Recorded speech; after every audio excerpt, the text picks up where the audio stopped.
Look up from your telescope, take me on this journey home. I don't wanna wait no more.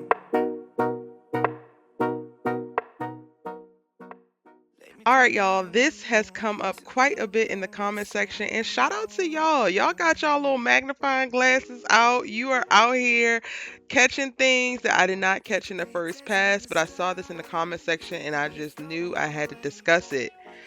Did Jabari's crew rob Layla?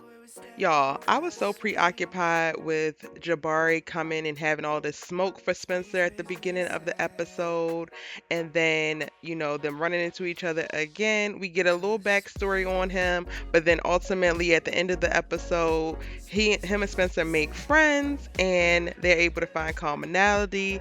Jabari joins the team after Spencer goes to fight for him to get his credits transferred, and that all works out. So I'm like, okay, cool. Spencer got a new friend. We got a new ally. We got a new bomb defensive person. Cool, bet. Yes, it's all good, right? Wrong. One of your neighbors thinks she saw 3 African-American men hanging around the area earlier. She get a description? All 3 medium build. One was wearing a red t-shirt. The other 2 had on hoodies.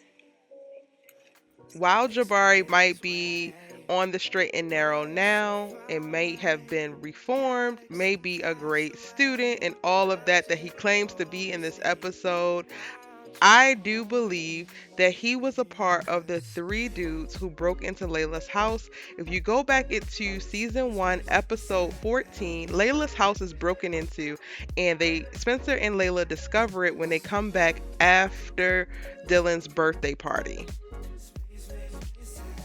This traumatic event prompts Layla to confront Asher, to throw him out of the house because she thought that it was potentially as a result of the gambling party that he had at her house. Asher blames Spencer and the gang activity. Spencer thinks that it is as a result of himself and the gang activity that's happening in Crenshaw, specifically what's going on with him and Tyrone. So Spencer goes to confront Tyrone. It's a big mess, y'all. And to come to find out that it could have potentially been Jabari and his 2 friends. Wow.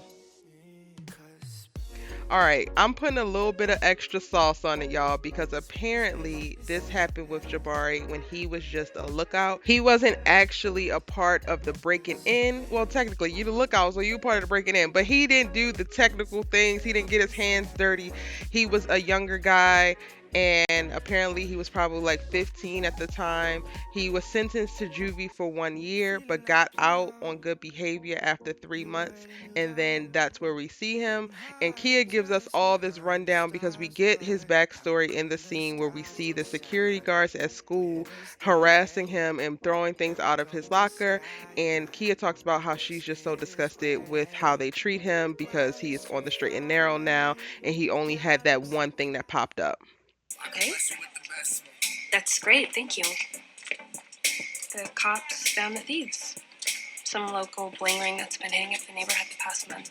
Now, the reason why I believe that he was a part of the crew that actually broke into Layla's house is because the specificity behind using bling ring. When Layla gets the call from the police officers, they actually say that it was just a local bling ring. They caught the 3 people who did it, and that's what it was. And Kia specifically says he got caught up in some bling ring mess. I doubt that it's coincidental that there definitely are multiple bling rings, right? But I doubt that it's a coincidence that those 2 things are mentioned in these separate spaces. So we are 2 seasons apart. This Layla's break-in happens in episode 1. We are now in episode 3, and they're bringing up this bling ring thing again. I definitely think Jabari has some ties to the break-in at Layla's house. But now the question is, why? Why do the writers need to tie him into that particular incident? What groundwork are they laying for us? Y'all, my mind is going 5 million different ways thinking about all the possibilities that this one piece of knowledge can unfold. Yes, Spencer, Olivia, and Layla are not friends right now, but y'all, I don't see that is going to last long. Like, they won't be able to avoid each other. They won't be able to stay out of each other's lives. And for me, thinking about it, with Spencer becoming really cool with Jabari, knowing this in his past, Kia knows this as well. Kia is friends with Olivia. So at some point, if Layla comes back around, whether it's through Olivia, whether it's through Spencer, it's going to come out that he was a part of the group of people who broke into her house. And this was one of the major traumatic events that helped push Layla into her depressed state. Because after that, Asher decided to go back to his parents' house, so he wasn't staying at Layla's house anymore. Layla felt alone. Layla felt kind of abandoned a bit. She felt very vulnerable, and she sunk into a very depressed place. And come to find out, this new defensive savior for South Crenshaw was a part of one of the actions that spurred this. I think that is definitely going to present conflict. And it's going to be conflict that unfolds in very interesting ways. Y'all, we got to talk about this stuff in a few videos, because while Spencer is not with Layla anymore, he still very much so cares about Layla. So her feelings when this comes out is going to matter, and that potentially could cause issue, because Olivia might have a problem with why Spencer got a problem with this. Olivia was there after Layla trashed her house 2 days after the break-in. I think Olivia is going to struggle with wanting to show up and to support Layla, because she does feel like Layla's her friend, and she was there when Layla had that mental breakdown, but then also wanting to protect herself and realize how much Layla hasn't been that much of a great friend to her, and she's still battling now she's currently with Spencer, and she has feelings around that.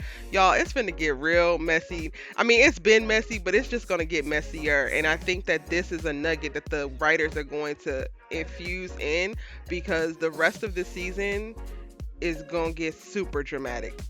But now it's your turn. Tell me in the comment section down below, do you think Jabari was with the people who broke into Layla's house? Why do you think that is coming up now? Do you think that it's going to matter? And if so, how? Tell me all that and more in the comment section down below. And if you're new here, I don't know what you're waiting for. Join the tribe by hitting subscribe. Be sure to like this video, share it on your social media. You can screenshot or screen record, and make sure you tag me at ericavane.com so that I can repost you. Our community is absolutely lit. We have the best all-American community on the internet. Yeah, I said it. I said what I said. And you should definitely be a part of it. I know that you will love it here. I am hosting a live All-American Season 1 rewatch party during the course of the hiatus. So if you want to join that and you want to be a part of that and be a part of our community as we are rewatching the series, you can go to the link in the description box down below and sign up so we can make sure that you have all the information that you need for each of the rewatch parties. We'll be doing them every weekend up until the series returns on April 12th. I can't wait. If you missed it, I did a live reactions episode 8 video as well as after party, and you can catch that replay right here, or you can check out all of my All-American videos in my All About All-American playlist right here. My name's Erica Vane. I post All-American videos every day, sometimes twice a day, and I'll see you tomorrow in the next amazing All-American video. Bye!